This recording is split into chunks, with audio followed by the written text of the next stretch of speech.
Hello, I'm Emma Desi, and welcome to another episode of Turning Readers into Writers. If you're brand new here, welcome, and here's what you need to know. This is a community that believes you are never too old to write your first novel. No matter what you've been up to until now, if you're ready to write your book, I'm ready to help you reach the end. I focus on helping you find the time and confidence to begin your writing journey, as well as the craft and skills you need to finish the book. Each week I interview debut authors, editors and industry experts to keep you motivated, inspired and educated on all things writing, editing and publishing. If you want to catch up, head on over to emmadesi.com, where you'll find a wealth of information and tools to help you get started. Before we dive in, this week's episode is brought to you by my free cheat sheet, 30 Top Tips to Find Time to Write. In this guide, I give you 30 ways that you can find time to write in the small gaps that appear between the various errands and tasks and responsibilities that you have in your day-to-day life. Now, you might be thinking that you don't have any time to spare, but I can guarantee these top tips will give you writing time you didn't think you had. If you thought writing always involved a pen and paper or a keyboard, think again. If you thought you needed at least an hour at a time to write your manuscript, I help you reframe that. You won't be disappointed. Get your free copy of 30 Top Tips to Find Time to Write by going to emmadesi.com/30 Top Tips. Okay, let's dive in to today's episode. Autumn J. Birt won her first writing contest in high school and has gone on to have a book nominated for Best Book of 2017. She won Best World Building and has had other Win Reader's Choice Awards. Writing has become a passion. Usually she writes primary fantasy from epic to dark, but all of them have bold heroines and heroes, epic landscapes, and since she's a bit of a romantic at heart, usually have a bit of love along the way. Jasper Schmidt is a best-selling fantasy author who also dabbles in non-fiction. So if you need help with writing, publishing and marketing, Jasper can be found at Am Writing Fantasy. Together, they are the names and faces behind the website Am Writing Fantasy and the website Self-Publishing Success, where they help writers get their books written. So let's dive into our conversation with the two of them, find out how they got started in writing and how they work together. We'll discover the nitty-gritty of what it means to be a co-writing partnership and the benefits to being a co-writing partnership. And then we learn some more about their podcast, Am Writing Fantasy. So let's get listening. Well, Jasper, thank you so much for joining me today. I'm thrilled to have you on the show. Thank you. So I wonder if you could start by letting me know about your journey to writing. How did you become a writer and get to the place where you are now? Yeah, I guess opposite to a lot of other people that I usually listen to on podcasts when they ask this question, they always say, I always knew I wanted to be a writer and it's been with me since I was a child and I started writing at 5, but that's really not me, to be honest. I've also always loved, the fantasy genre. I've always read it and watched fantasy movies and all that stuff. I've always been in love with that, but I think it wasn't until I became an adult at some point that I started thinking about that it would be fun to write some stories. But then I also thought that, well, it's something I could get back to one day. Once I retire or something, I could sit down and I could start writing some books. And then every summer, usually we go to Finland on vacation. And in Finland, they have this wonderful saunas. So you just sit in the sauna and you relax and you think. And then it was there one night that I just started thinking, why is it that I have gotten this idea into my head that I should wait 20 years until I retire or something? Why couldn't I just start writing? And then the next morning, I had my laptop there as well. So I pulled it out the next morning and I started writing the most awful stuff that the world will never see. But I started writing. And I never stopped.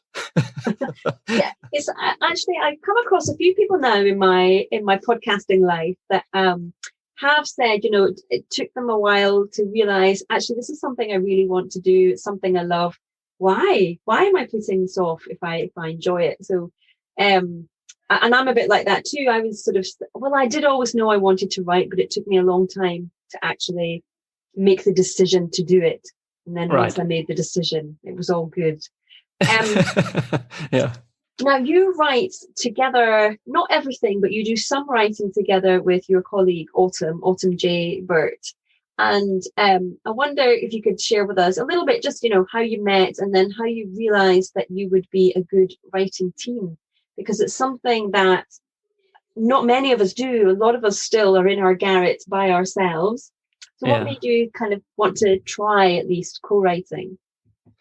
Well, yeah, it was a bit of a long journey, to be honest. It started quite a lot of years back, and I think we met on Twitter first. We're just talking about something. At that point in time, I had just released my book on fantasy map making.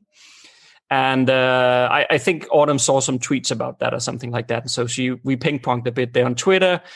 We also emailed a bit for a while, just like different things, just normal things, nothing to do with co-working or co-authoring at all. And at about the same time, Autumn had also started the Am Writing Fantasy website and blog. And it was... going fairly well. She was pretty surprised that nobody had snatched up that URL yet. So she bought it and started blogging there and about writing and all those different things. And then she at some point felt like, because she's traveled a lot, she was basically like, she didn't have a stationary place at all. She just traveled, drove around US with her husband and dog and experienced things and wrote wherever she was. And she felt like she could need a bit of help. So she was thinking, I wonder if there's somebody I could work with to manage this Am Writing Fantasy stuff as well. And she had also just built a writing course at that point in time. And courses was something that I was already thinking about way from the beginning, that I would really like to do that one day, because I love the teaching. I love the sharing stuff. But building a course is one thing, is sort of putting the material together, but another thing is all the technical things about it. You need the course platforms. You need to ensure that people can't get in unless they paid and all that stuff. And I didn't know how to manage that at all. So I sort of just had a mental note about, I need to figure that out one day. And then Autumn reached out to me and asked if I wanted to work together on the Am Writing Fantasy stuff. And I was thinking, well, yeah, but if we're to work together, I think I want to expand it quite a lot more. So I went back to her and said, yeah, I'm interested. But I was actually thinking that why wouldn't we do a lot of other things as well? Because I want to get into the course stuff. You already have some platforms to do that. And she knows all the technical stuff, all the website building and all. She knows how to do all that, which I don't. So so I was trying to tap into that a bit and see, can we work together on that as well? At the time, I also had a YouTube channel I was running at the time and was struggling a bit with it as well. So we ended up deciding we had a couple of video meetings just to align. Do we want the same thing? What is our goals here? And what are we trying to build? But that aligned very well.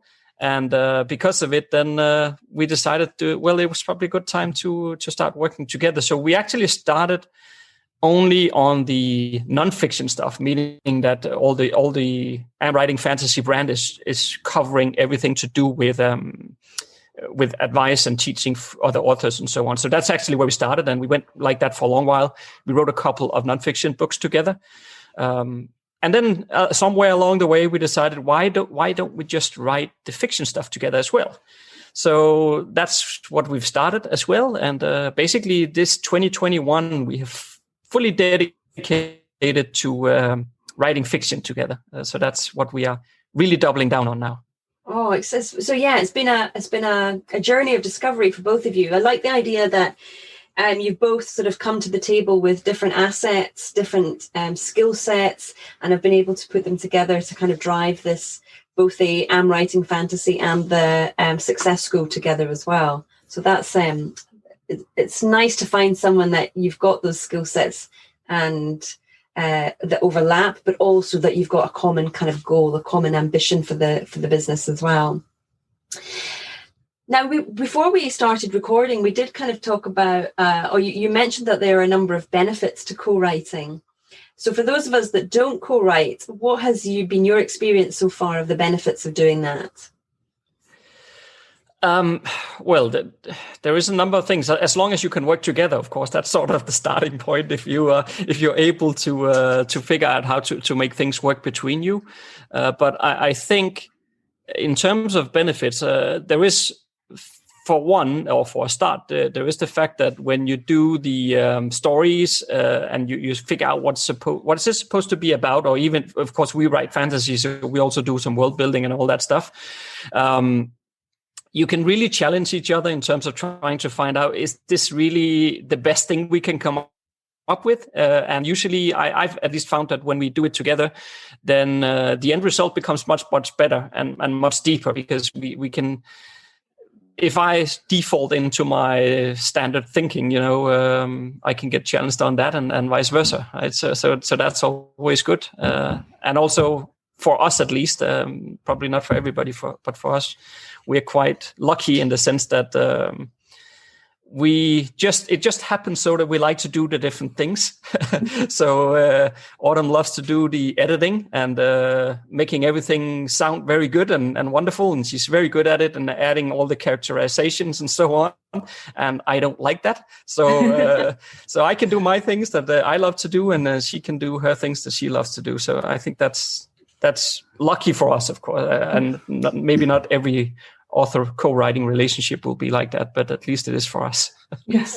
And sorry, I was a little late. I had this written down wrong. No, don't worry. We're recording, so don't worry. I'm just going to say we had a few,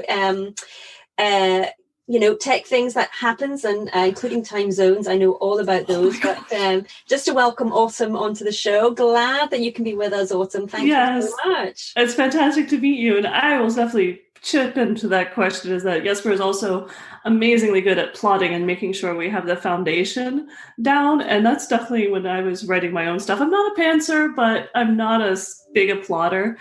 And he's just so good at making sure we stay online. And I think it adds an extra ounce of influence to the world that when I'm writing my own stuff, I usually have to, edit it in later. So it ends up being a better product. It's definitely 1 + 1 is not a 1, it's a multiplication. We're getting such a better advance by helping each other out and being partners in this. Yeah, it certainly sounds it. I mean, even the kind of coming together, bringing your two businesses together, it sounds like you have complementary skills and assets that work really well together. I wonder if I could just go back to the beginning, Autumn, and would you mind sharing with our listeners how you came to writing and got to where you are today? Sure. Jasper, we'd love to hear from you. Absolutely. I've always enjoyed writing. I've always been a big fantasy reader, and that's how I discovered fantasy, was a short story by Anne McCaffrey, Dragon Impression, and that was it. I was in love with fantasy at that point from that moment on. And I always, even in high school, I actually won a short story contest. So I'd always written a little bit, but it was just something I did on the side, even though I was an English major. I didn't take it seriously, except I would often write in my notes, like in college, you're supposed to be taking notes. I'd often flip to the back of my notebook and start writing short stories. And eventually my husband actually found one when we're still dating. And he said he thought it was fantastic. And he's like, you have to keep this up. So I started developing it. I took some extra, despite the English degree, took some extra creative writing classes, some novel writing classes as an adult ed. And he had actually shared with me a story. I was working for the U.S. government, an agency, NRCS at the time. And he shared a very similar story about a different civil servant that self-published. And she was doing that while working. And he's like, this is like you. And I read that in December, and I think February of that next year, I published my first book on Amazon. Exciting times. Now, Autumn, I was just saying before, I came across you, and I guess, and by default or by extension, Jasper as well, through the Women in Publishing Summit that you were speaking on. So I wonder, you were talking there about how you can outline and write together sort of 90 to 100,000 words in under 3 months, which for the fantasy writers out there, given this, how big the books are, that will be a dream, I'm sure. So could you talk us through your outlining process?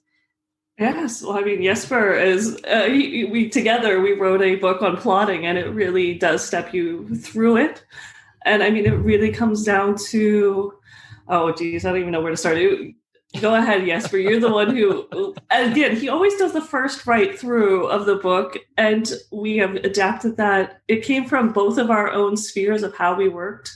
And then he kind of combined it into one, and that is how we're working. But to me, even as a pantser, I think having an outline and we break it down to a word count and a chapter goal, if you can start with that, and I also really love using the 7 steps of story structure, which I think I talked about in the Women's Self-Publishing course or event, that it's, if you can take those 2 things at the barest minimum, having a chapter count, a word count, and then divide that up into the 7 stages of story structure, you have a very quick outline. You could do that in half an hour to just a couple days.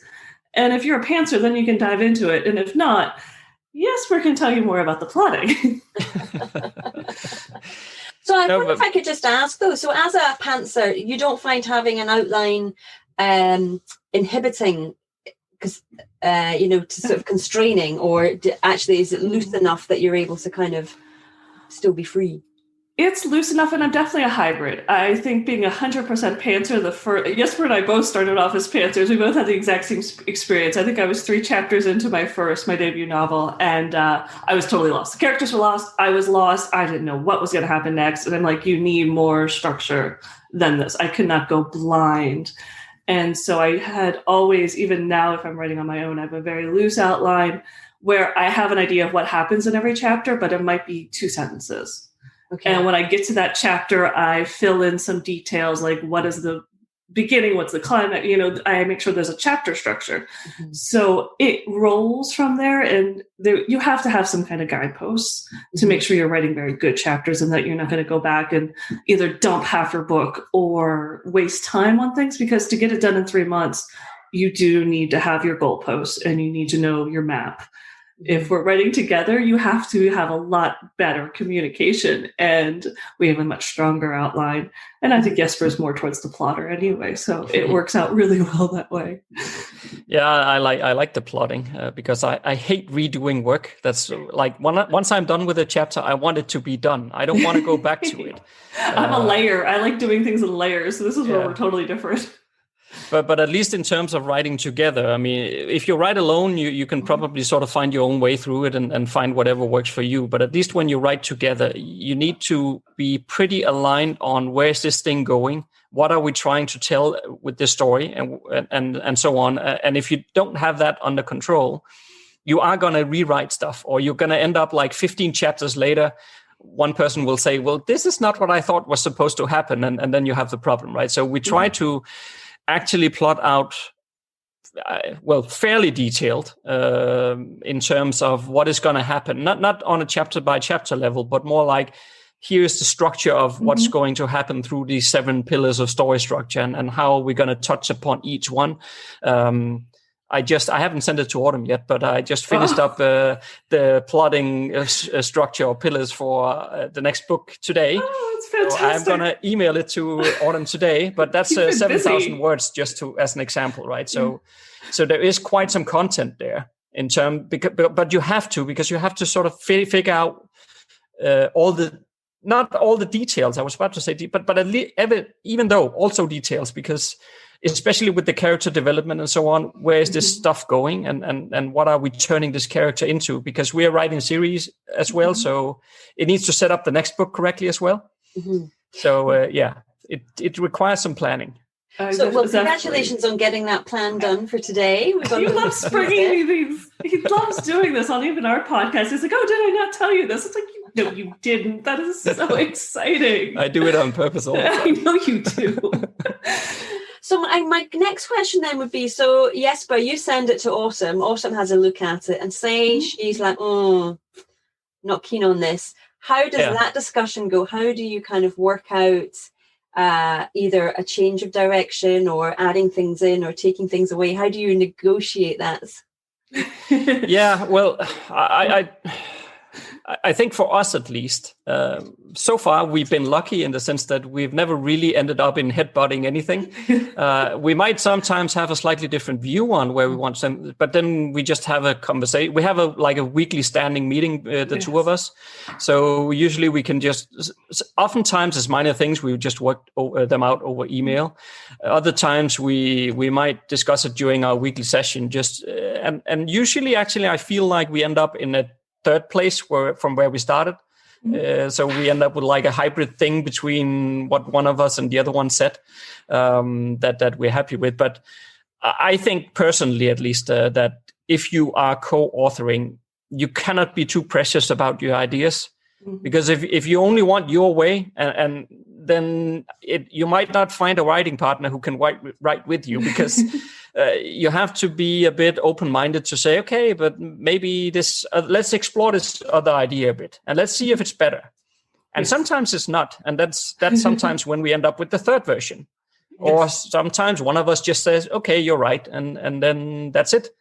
But I don't know. We've been pretty lucky that in general we always we think alike, so so we don't have too much to argue about. Yes, and I think it's very interesting because I mean we're from different countries, we have different backgrounds, but we end up. I think I move more towards Danish than Jasper does towards US, so. He can take blunt. We have blunt conversations, and there's no criticism. It's no critiquing each other as our skills. We both feel very strongly that each other has very strong skills. We have great respect for each other, and we can just have frank conversations. It's about the story, making the best story we can, not whose story is it and who gets this character. It's about creating something together, and that's what you have to keep in mind. And we both have come from management backgrounds. So we are used to talking to people in a very creative, constructive feedback sort of way. So combine those two things. And, we're usually going, we're talking about writing instead of a business meeting. This is fantastic. Let's talk about magic and fantasy and dragons. And we're good. What's there not to like? Exactly. So that brings up another question then. How do you decide who's writing what? Do you do it chapter by chapter, alternate chapters, sections of the book? How do you do it? Yeah, well, we'll never know if we're going to change it at some point in the future, but at least the way we do it, or have done it for both the nonfiction books, but also the fiction books that we're writing now, is that I do the entire first draft. I do all the first draft writing, and then I give it to Autumn, and then I let her do her thing, and I don't look at it again. So once I'm done, I leave it with her. So she will change some things, and she will add it, and she will edit to it, and whatever. But I don't look at it again. And that's maybe going back to your initial question about how do we do a fantasy novel in 3 months? Because if it has to go back to me and I have to start rewriting it and questioning it again, it's going to take a very long time. So instead, I just trust that Autumn will take care of it. She knows what she's doing, and that's it. And I don't see it again. So I'll just start the next book and the next first draft, and while she does the previous book. Yes. Okay. And so, I get to add in, I can change dialogue. I add in a whole bunch of different elements. I can add in more description. It's taking a first draft, and it's more than just editing it. It is overwriting it, sort of. So I add my own version on top of his. And so he has the framework, and then I have the finished polish. And then once I've gone through it, I love doing rounds. So I do 2-3 rounds, and then we send it off to the editor. I see. Because maybe that answers my question then, because I was wondering, okay, well, how then, if you've got two different people writing the same story, how do we find the voice then? How does the voice come through? But it's from what you're saying, it sounds like perhaps it's an amalgamated voice. Yes, it is. It's not mine. It's not Jasper's. It's a totally different one from either of us alone. And I think that's what's interesting. And that's why it's better, because there's definitely nuances. I think the different genders, the different cultures, everything else comes together to create something that neither of us would do on our own. And so, I can see a book that I wrote solely by myself. I can see one I'm writing with Jasper. And it's cool to me. I think the version of us together, it's a totally different story I could never do on my own. And I just love that. It's a fantastic experience. Mm-hmm. And so what about then, we've got the book, it's finished, now we need a cover. How do you guys decide on what's okay? Autumn's putting her hand up there. So you get to do the visual side. I do. Well, I have a studio art degree. So my first degree was English and studio art. So I'm a graphic artist and do book covers professionally as well for other authors. So that's definitely, to me, it's more finding the time to do as much art as I'd like to, which working with Jasper is actually freeing up some of my time because the writing is not the slog of doing it on your own. It's a little more fun. I can take more breaks. So I'm drawing a lot more, which is fantastic. But yeah, I get to do the covers, and I usually come up with, just like I would do with any process for any author, I come up with some mock-ups. We talk about ideas. We do a market research saying what is looking good. Happily, Jasper often just sends, hey, these are books that are in the same genre that I like. So I don't even have to ask for it. And then I come up with an idea and send it back to them. And yeah, we end up with some cover art. Oh, it sounds like a very harmonious relationship indeed. Yeah, it is. Yeah, we still have it ahead of us the first time we really strongly disagree about something. It hasn't happened yet, at least. It hasn't, and we've been together 3 years, so we'll get there eventually, I'm sure. Maybe, who knows? Well, I hadn't planned on asking this, but it is something. Just as I progress through my career, I'm more and more, and I listen to Joanna Penn a lot, so I'm more and more aware of kind of intellectual rights. Mm-hmm. And I've got a bit of a property background, and I know that when you kind of go into business together, it's very important to have things clearly delineated. Did you guys do this, or did you just throw your hat in and go for it, or what was the process for you? Yeah, so we actually have I would call it a fairly detailed contract between us that defines the property, intellectual rights, but it also goes into detailing what would happen if one of us was disabled or died or whatever. Because if we go 20 years down the road from here, who knows, we might have like 50 books that earns $1 million a year. Who knows, Yeah. And we need to have predetermined what happens then, because if somebody isn't here anymore and there's all of a sudden $1 million floating out there, I assume that the families would like some sort of part of that. So we have actually defined that in contracts already, so that it's clear and it's already decided what happens.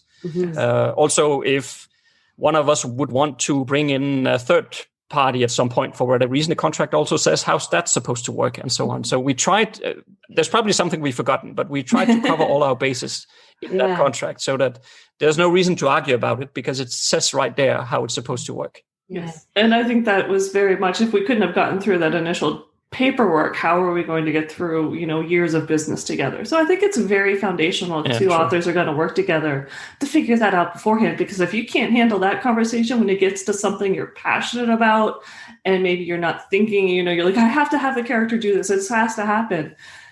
If you have to be able to talk about bland, normal stuff, like what happens if one of us can't work for a year and, something else comes up, or you have a family emergency and you just needed to step back for a while. How does that work? If you can't have that conversation, you probably don't want to dive into something you're extremely emotionally attached to.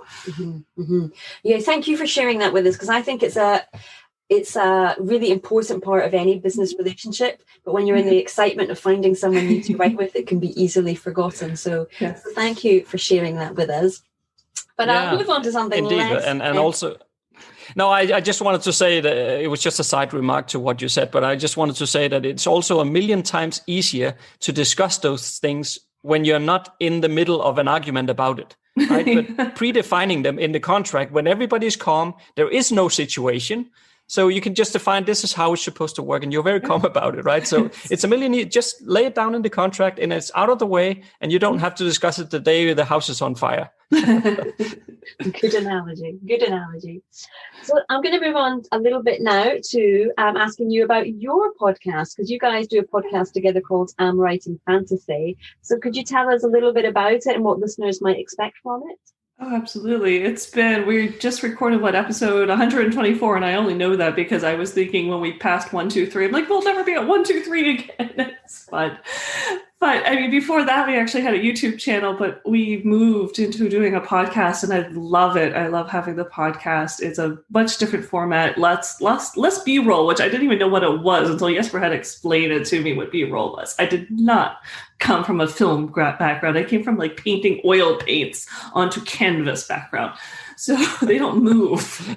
But it was, we talk about writing tips. We talk about marketing tips. We have interviews. We've had Joanna Penn. We've had Chris Fox. We've had so many great, fantastic people on the podcast. And we've actually started doing something which is even more fun. I think we have way too much fun with this, as we've started doing a humorous episode every month.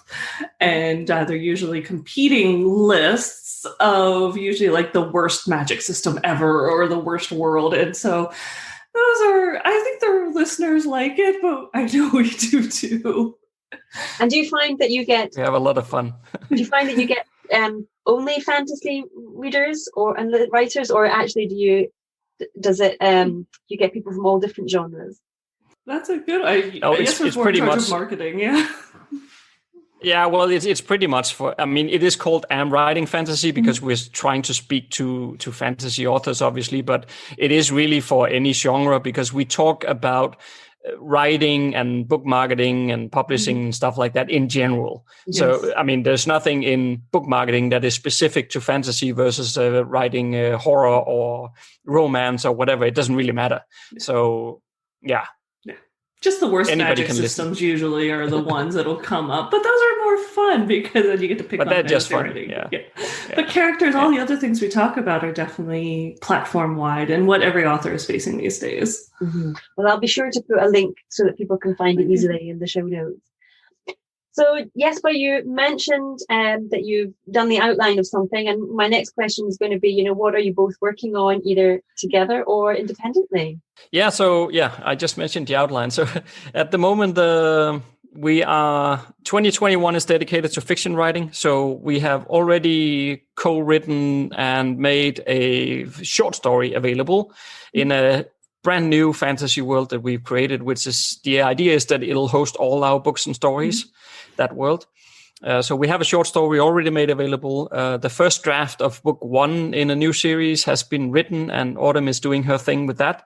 And I've just finished up plotting the large-scale pillars for book number 2 in that series. So that's what we are working on at the moment. Yes, and besides that, I have been releasing a urban fantasy series that I wrote most through 2020. So that is one I wrote by myself. It's called The Tainted Fae. So it's a Fae urban fantasy post-apocalyptic sort of climate change. It's all rolled in there, all the problems of today's world. And so I just released book number 2. 3 is coming out at the end of April, and the final book in the series will come out at the end of June. Wow. So 4 in the series. You had a busy 2020. Yes, I did. I didn't release any books from June 2019, except for we did nonfiction, all the stuff we were doing together. So I just kind of hunkered down in 2020 because what else were you going to do? And just wrote and worked on Am Writing Fantasy. Oh, fantastic. You guys have got such a wonderful world. We didn't even really delve into your nonfiction, which we could have done as well, because you've got so much, particularly on, I've been over on the Am Writing Fantasy website, and I've seen that your courses are there as well as the books that you've got. So I'll definitely make sure people can find that easily. But that's kind of come to the end already. I can't believe it. But before we finish up, can you let people know where they can find out about you both online? Yeah, so the easiest thing, of course, since this is a podcast and I assume listeners then listen to podcasts. So the easiest thing to do is, of course, to go to the Am Writing Fantasy podcast. Just search for Am Writing Fantasy in your podcast app and you'll find us anywhere you listen. Other than that, then, of course, we have Am Writing Fantasy, like you mentioned, .com. That hosts all our author-related stuff, meaning nonfiction books for authors, courses for authors, all that stuff is there. And then amreadingfantasy.com, that hosts the fiction side. I see. Okay. Lovely. Well, again, I'll make sure that those are all up. Well, listen, Jasper, Autumn, thank you so much for joining me today. It was great that you could both be here. Yes. Yeah, thank you. Well, thank you so much for joining me today. I hope you found that helpful and inspirational. Now, don't forget to come on over to Facebook and join my group, Turning Readers into Writers. It is especially for you if you are a beginner writer who is looking to write their first novel. If you join the group, you will also find a free cheat sheet there called 3 Secret Hacks to Write with Consistency. So go to emmadesi.com/turning readers into writers, hit join. Can't wait to see you in there. All right. Thank you. Bye-bye.